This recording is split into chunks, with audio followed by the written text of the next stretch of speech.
Hey everybody, it's me, Randy C, and welcome to Back in Time. It's currently July 19th, 2025, and it's TNA Slammiversary weekend. So I went through the archives thinking of some of my favorite TNA wrestlers and came across this beauty. One from May 1st, 2019. Jason Agnew sits down with Gail Kim. Gail Kim is one of my favorite all-time female talents, and I didn't think there was a better interview to put out this weekend. So, if you like what you hear, like, comment, and subscribe down below. Follow us on the Hub Sports Entertainment on all podcasting platforms, and I'll let Jason take over. Again, welcome to Back in Time. That's what I was thinking when we, so that's for you. You know how this radio thing works. I think so. So you did, how much time do you guys have? Are you on a tight schedule? Ask Ross. Oh, can you hear me, Ross? In there? How much time do we have? Oh, we're good? Yeah. Okay, cool. Great. I just didn't know if you were, because often people come into the building and they're just like, there's another one right after this because we're in the Bell Media, but look at you with the headphones on and everything. You can if you want to. I don't want to ruin your hair though, you know? Oh, it's fine. Am I allowed to move that? Yeah, 100%. Just the blue dot is where is the talking point there. That's like facing forward. Okay. So there you go. Got it. So we can hear you perfectly. Perfect. This is fun for me sitting here across from you because once we organized this interview, I figured out that it would have been 18 years ago, 2001, I was hosting a show on Global called Bang TV. Oh my gosh. Right? Oh my gosh. Do you remember, did you not think about this? All these interviews. Well, I have to be honest, my memory's really bad now. Really? From bumps? Yeah. Okay. Definitely from being physical. So everyone's kind of bringing up old names, old places, and I'm just like, oh my gosh, I remember all this. Yeah. So it would have been 2001, Bang TV. I was doing that show and did a segment with Ron Hutchinson as the trainer. It was with Tracy Brooks. Asylum, who is now Stone Rockwell, was in there as well, right? Beth couldn't make it because she was snowed in Buffalo. And you were there in the ring, and you got to beat the crap out of my co-host, Rob. I don't remember that. As far as this goes, despite me doing live audio wrestling for all those years, I've never sat in a studio or had you as a phoner or interview in this respect, which is crazy. Which is nice because you saw me at the beginning of my career, and now it's pretty much, it's the end. This Sunday will be in-ring career. Yeah. Okay, so because, wrestling retirements, which you've already been through, Terry Funk has made it a thing where it's just like people retire over and over again. Oh, trust me, I've heard all the comments. Yes. But with someone like yourself, I mean, I can't say I was surprised that you were ducking back into the ring here. Yeah. You're in great shape. Jumping back into the ring seems like a natural thing to do. Right. But my question, and I think a lot of people would have the question, is with what's going on in your life, you have a whole life outside the ring. You don't seem to be dependent on it for, the next paycheck. Why? It is my job. Okay. And I am dependent in that regard. I love it. I'm very blessed to be able to continue in this field. But yeah, I don't have to have it, but I love it. Okay. I love it, and I love that it's part of my life. So that's why you make the return. No, actually, I didn't actually miss in-ring action, to be honest, because I'm an agent now for them and the girls. And so that part really made me not miss the in-ring part. And when I did have those feelings when I saw a huge crowd and a great crowd, or I saw a talent like a Tessa Blanchard, and I got the itch, my back was a reminder, Gail, and when I'd watch, my perception had changed. Before I'd watch stuff and be like, wow, that was awesome, or wow, that was brutal, or whatever it was. Then it had changed after I retired to, oh my God, that looks like it hurts. Ow, ow. It just changes overnight. It's amazing. And so, but I will say, Tessa Blanchard is a special wrestler. She is a third-generation wrestler. She is the best right now, I would say. She is the future. I see a lot of myself in her. And so that was part of the reason. And of course, she pushed my buttons and has a little bit of an attitude problem. So I need to teach her a lesson. Okay. We're doing the hybrid here. The hybrid interview. The hybrid. But when you do work with someone, I mean, Tessa's a great example here of, as you mentioned, someone who's been in the business all of her life. She grew up in the business. Do you find in working with her, there's a difference with working with someone that is the first person in their family into the business? Is there something inherent in Tessa because she's been around it all of her life? Definitely. I think that they have a different understanding. Maybe, I don't want to say deeper passion. It's like a family, I don't know, that love or that you have a different type of commitment to it, I guess, or maybe she wants to make her dad proud, her family. I don't know what it is, but yes, I feel like there is something a little different when I wrestle a Natty or a Tessa or someone, Charlotte. I've never wrestled Charlotte, actually. I wish. Oh, we'll get there. Yeah. Right? Question's coming. But you can tell the difference in their love and their commitment to the business. It is a little bit different. You are agenting now, producing at Impact. In doing that, you mentioned looking at someone in the ring doing a move and thinking about the pain. But when you're agenting and you're putting, let's say, a finish together, a piece of a match together, when you watch it happen, is there ever a moment where you're like, just do it like I would have done it? Is it frustrating? I'm guessing I've let what I'm go of asking. that. I think at the beginning, yes, I did. And the girls know I'm very much, everyone has a different thought process on what they like to watch. I used to live with Frankie Kazarian and Tracy Brooks. And Frankie and I are very, very similar. And we'd always talk about how we liked pretty wrestling. And then I'd meet other agents and they would say, oh, no, it's good to make it look a little rough and not clean and crisp. And I said, no, I don't like that. I want it to look clean and crisp, unless maybe it was a brawl, Right. But in terms of the moves, I liked it to be nice and pretty, which is not the right way per se, but that's what I like to watch. You like to watch that, but I like to perform that way. Okay, yes. But now when you're putting other people into a match and doing that, is it hard for you to separate from your own style to look at, essentially, may I throw out the Paul Heyman world here of to accentuate people's strengths and hide their weaknesses? Like, how much does that come into play for you? I really accept it. As soon as, at the beginning, when I started agenting, I noticed, I'm like, I'm feeling like I want to jump through the screen and do it for them. And I had that exact feeling. And then after a while, you just realize, you want to accentuate their strengths and hide their weaknesses a little bit more. And I know each girl's going to be different. One girl's better in the ring. One girl's better at character. Some girls are limited in their athleticism. And you just learn to work with that. And I just kind of let it go. And I just want it to be the best match possible for that wrestler. Do you find being a female performer producing 4 women's matches, that gives you an extra bit of insight for those matches? Yes. Oh, definitely. And I think the girls, I hope, find the difference. I'm in the locker room with the girls, so I feel like they can talk to me about anything. And I think I make it a point to let them know, don't be afraid to ever approach me about something if you're uncomfortable to do it, or if you feel like there's something better we can do. I always want that line of communication open. Because, I've been in positions where I felt like, I had to do this and there's no other options. And there's always other options for the most part, unless the company is like, I need to have it this way. But even then, and they also know, which happens less frequently now because it's such a better time for women, but they know I'll fight for them. In these meetings and whatever it is. And I've had to do it, but not that often, which is great. Not as much as I had to do it for myself when I was wrestling. So I think, like I said, it's a better time now, and we're making strides to get there. We're not quite there, but we've made huge jumps.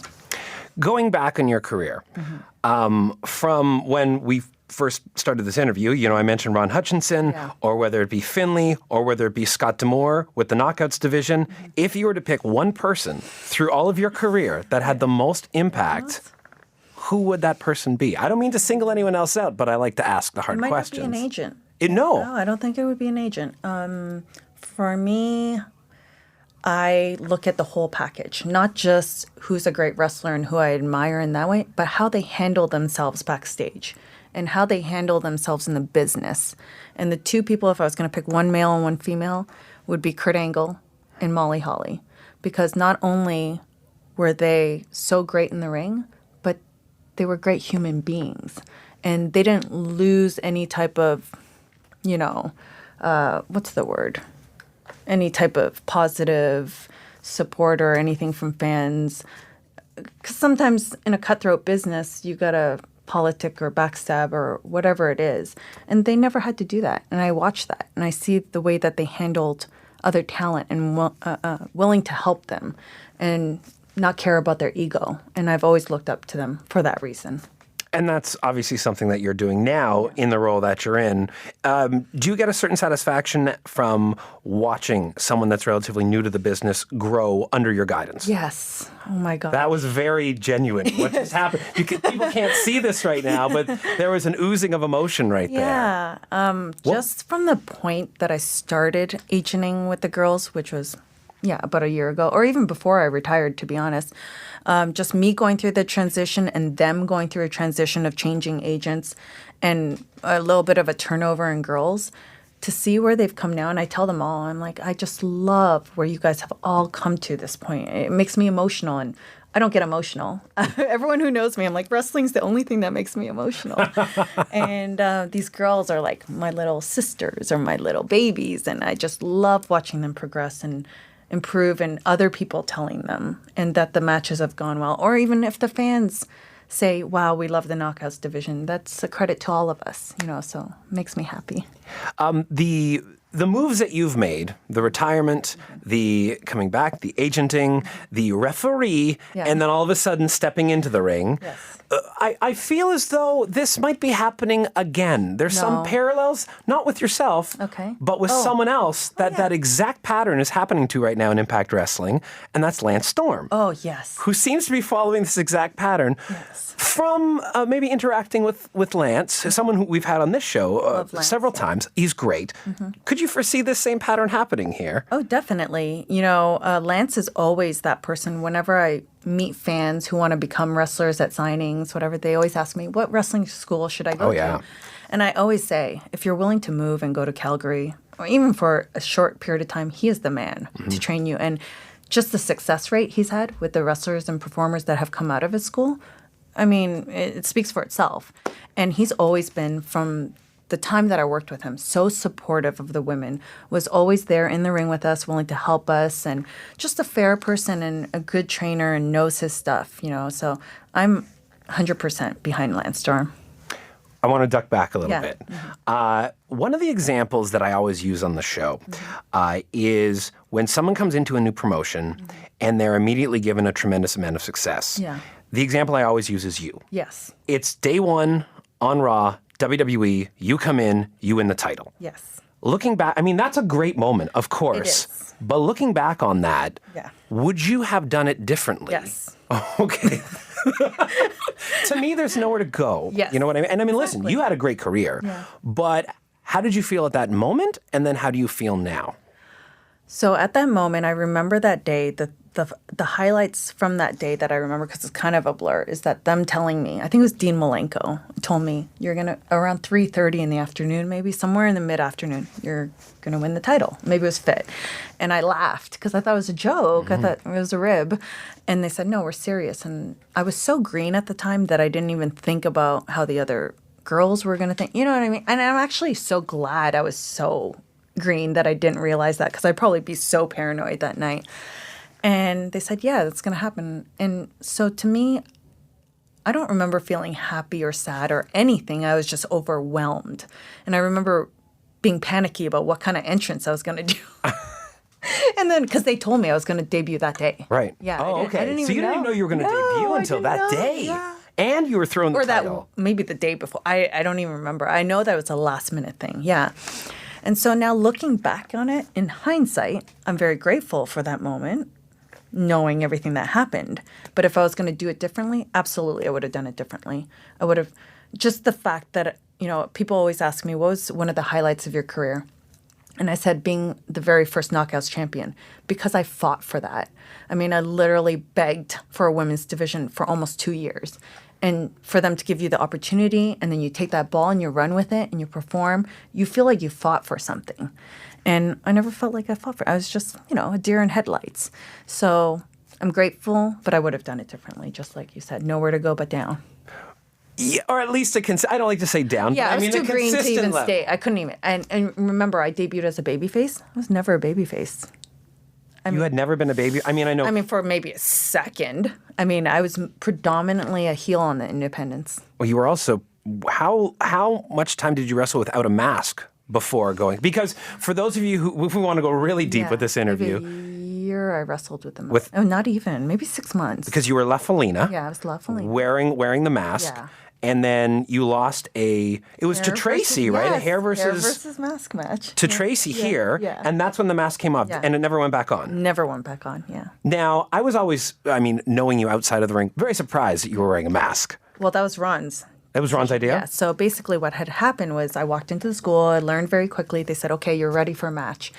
And so his theory was, well, you guys are both pretty, so I don't think anyone's going to boo you guys. So let's put you under a hood. Mm-hmm. And I actually, it seems strange looking back at it now, but I was so grateful because, remember, you're terrified when you're having your first few matches. So for me to be able to hide my face was golden. Right. I was like, yes, no one can see my awkward facial expressions and me feeling scared or nervous or anything. So it was good in that regard, but it's funny to look back at it now. Did it ever come back? Were you ever able to? No. I was always wondering when I was following along with your career, and I don't remember it happening. Yeah. But if you were ever going to pop up with a mask on and just give that little. I did a little, it wasn't a mask or Mexican style or anything like that, but I did a little skit or one segment on Impact when I was trying to trick someone, and I dressed up as a ninja. Okay. And so I really came out like completely not me. My movements and everything. Everyone was fooled, actually. Right. And I thought, wow, I actually did a good job at that. And then I pulled it off and people were surprised, which is funny because everyone describes me as a ninja but never put the two and two together. That's kind of surprising. Yeah. Last year, we're jumping around here. Yeah, that's okay. But last year, WWE Evolution happens, Yes. of course. We see Trish, we see Lita, we now have Beth back in the mix as well, all these girls that you've worked with. Yeah. Of course, people are asking, hey, is Gail Kim going to be involved? Yeah. You did reply on Twitter, Yeah. And you replied with, happy for the women in the company, but if I ever make a return, it would only be for Impact Wrestling. Yes. I've been there twice. This is in regards to WWE. I've never been happy there. Life is about happiness. Impact Wrestling is my happiness. It's not about money sometimes. People just don't understand that. Yeah. So, we're doing a show here that appeals very much so just to wrestling fans. Yeah. There is a lot of unhappiness right now in the WWE. Yes. Now, people have changed, the era has changed, but to make a comment like this, what was it about that environment that did not provide you with the happiness that you then found at Impact? Right. There was a number of factors, but I touched upon them earlier today, and I said, the main difference, I guess, to summarize it all is when I was in WWE, I never felt like I could be myself. Like, it was always, what do they want from me? Who am I supposed to be? Because apparently myself was not good enough. And then, after a certain amount of time, I'm like, okay, they see me as this Korean wrestler girl. I didn't even know how they saw me. But then when I went to Impact and TNA, I was just seen as Gail. I wasn't the Korean girl, American girl, Canadian girl, anything. I was just Gail Kim. And they saw my talent for what it was. And that allowed me to be myself, and that's where I thrive, and that's where I found success. So that's the main difference to summarize it all up. There's obviously there's many. I'm sure there's many more things. Yeah. As there is with everybody who make in the world of wrestling. It's not just WWE that we're crapping on here, but it's the world of wrestling. Yes. This does happen, and honestly, it happens with any industry. Yeah. Just so people can lay that out and know that. A question that is, of course, always asked of you. You're currently in the Impact Hall of Fame. You're already inducted. If the offer came about, WWE Hall of Fame. I have to ask these things, Gail, as you chuckle. Well, what would you say to that offer? I would say I'd have to have a serious conversation with whoever's telling me or asking me to do that. I don't know while Vince is around because there's a lot of things that people don't know. And I know I'm a very vocal person. For the most part, people hear me express my thoughts, especially on social media. But there's a lot of things people don't know. And that I'm not willing to share at this time anyways. So it would take a lot. It really would. It was both times were a very toxic time in my life. And I don't know. I would want to do it for fans. And of course, you feel appreciated.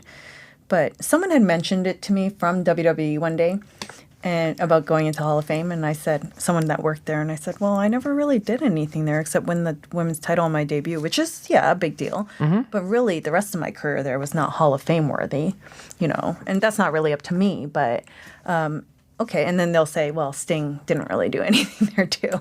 Right. So, you can always kind of find the pros and cons to each situation. I don't know. I mean, I'd really have to have a discussion. I wouldn't just say, yeah, and walk into it. That's for sure. All right. I have 3 questions from you from my listeners. I do this with everyone that I interview. The first one is from Aidan from Ireland. Okay. He says, you and Awesome Kong have had an extraordinary history wrestling together. Many singles matches and tags. What was your favorite match, and how did you manage to work with 270 pounds of strength? Yeah. There was a huge size difference between the two of you. Yet, when I do think of you, the Terryn Terrell matches were excellent, but Awesome Kong, those matches were, the hairs are sticking up on my arms right now thinking about how great those matches were. Thank you. How did you work with someone that is so different in size? Yeah. I just remember being because you remember when she came in, it was right before we had the gauntlet for the Knockouts Championship. So for us girls that were there and fighting for that women's division, that's all we could think about. So for me, I wasn't thinking, how am I going to wrestle Kong? I just wanted to wrestle, So I was going to do it to the best of my ability. I never thought about her size so much. I just thought about, I got to bring it to her because she's strong and she's big. And and I just did, and she took it, and we had that mutual respect with one another that it was okay. And everyone, just the feedback we were getting. And like you said, I'm proud of both feuds, Awesome Kong and Terryn. But I will say, to this day, signing it, everyone just brings up Awesome Kong all the time. So I'm proud. I'm proud that fans are still talking about it to this day. On a not per se a huge platform like WWE. We did it on our own, and I'm proud of that. But you guys main evented Impact. Yeah, we did. It was incredible. You talk about the Yahoo Women's Revolution, blah blah blah. But how many years ago was that you guys were already doing that? 2007. Yeah, it was way ahead of the curve. That you were doing that, and those matches were great. Okay, Ken from Toronto. I did ask for questions that I would not ask in the interview from my listeners. Okay, so Ken from Toronto says, setup. I was a fan of Kitchen Impossible years back. Oh, dinner or restaurant impossible? A lot of people call it kitchen. Oh, so there was 2. Okay, well, let's see what the question is. So he said, what was the worst meal that your husband, Robert Irvine, ever cooked for you, and did you have the heart to tell him? He's never cooked a bad meal. Okay. And I would tell him. You would? I would tell him. We're very straightforward with one another, and I think that's why we love each other. We're very direct. Very honest. Yeah. That works. Joe from Toronto is our final listener question, and he says, and I'm sure it's something that you do get asked a lot, especially in the current environment, would you consider working with AEW if asked? You never, in such a small business, WWE is the monopoly predominantly, and now it's great that another company with money has come along. So you never close those doors. The only door that I've closed is WWE while Vince is alive anyways. Is that a rough way to put it? Sorry. I've heard it that way from other people, so I just... Okay. So what was the question? It was about AEW, but not really circled back. Okay. Well, besides that door being closed, because I experienced it twice. Gotcha. I will never close any doors to any other opportunities, especially in wrestling. There are very few and far between, especially for women. And especially for women who are not in performing in the ring, right? So I'm very fortunate right now. I love my job. I'm willing to stay. I'm open to other opportunities in the future. Who knows? I just love working with women. I'll go wherever the women are. That's excellent. Well, I mean, listen, apparently they're hiring from what I've been told. Kenny Omega is in charge of the women. He was sitting in that very seat just a few weeks ago doing this. Good. Yeah. No, I think it's great because he is bringing a lot of the Asian girls, and I think that they will use them properly, which is great to see. I'm interested to see, because they have a very diverse roster right now. So I'm interested to see how it's going to go. Gail. Yeah. Thank you so much for hanging out. It was great to catch up with you. Yeah, it was great. It's been too long. It's been a while. Let's not make it not this long. Yes. Okay, cool. Now welcome. I know where you work. You're welcome anytime. Okay. Just hang out. Okay. So, what a great interview. What did you think about what Gail Kim said about Vince McMahon? Makes you think, eh? Was she so wrong? But this was a great interview. Jason's sitting down with Gail Kim May 1st, 2019. Perfect for this weekend. If you like this interview and you want to hear more, we have a Patreon. Patreon.com/The Draw. You could just go sign up for free. Or follow any podcasting platform. Just look up The Hub Sports Entertainment. Go follow the Smack Daddies. Go follow Draw Straws Draw with my buddy, my puppy in crime partner, bestie from the Westie RFD. And like, comment, and subscribe. Again, guys, I hope you enjoyed this interview. There will be more to come. I have plenty of them.